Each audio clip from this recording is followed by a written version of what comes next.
Hello सांग मैंने समस्त को नमस्कार गुड मॉर्निंग स्वागत जनाऊँगी मो चैनल तो चलते जाना आज गोटे बड़ अपडेट आपण मानक आज आरंभ हो लोकसभा अधिवेशन देशर 18तम लोकसभा को संबोधन कर राष्ट्रपति द्रौपदी मुर्मू यही संबोधन समय से देशर समस्त वयस्क व्यक्ति मानक बड़ घोषणा कर राष्ट्रपति कहते आयुष्मान योजना अधीन 70 वर्ष अधिक बयस वर्षर लोक मानक चिकित्सा सुविधा जोगाई दियाजिबो।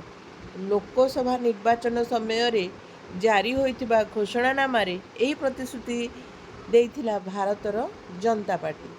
संसद भवन में राष्ट्रपति श्रीमती मुर्मू कहते जे नुआ सरकार रे एणिकी 70 वर्ष अधिक बयस वर्गर लोक मानक मध्य आयुष्मान योजनार फायदा मिल पारिबो।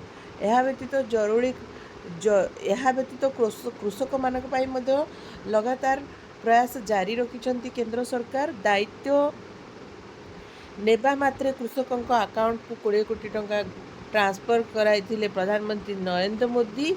यह द्वारा कृषक माने निजको आत्मनिर्भर कर पारी छंती। बीजेपी घोषणानामा रे कहा जायछि जे 70 वर्षर वयस्क लोक माने एही बयस रे निजर चिकित्सा को नहीं चिंतित होइथांती। तेणु सेमानंकु मध्य आयुष्मान योजना लाभ मिल पारिबो।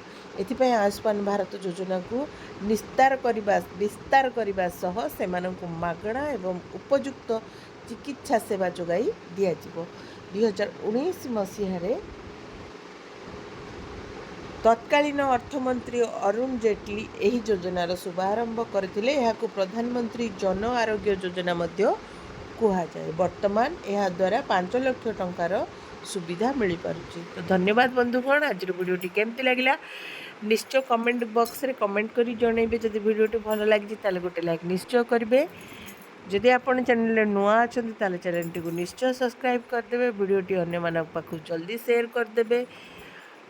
आउ जदि आपण को वीडियोटी बहुत भल लागि ताले कमेंट बॉक्स रे कमेंट करी जणैबे।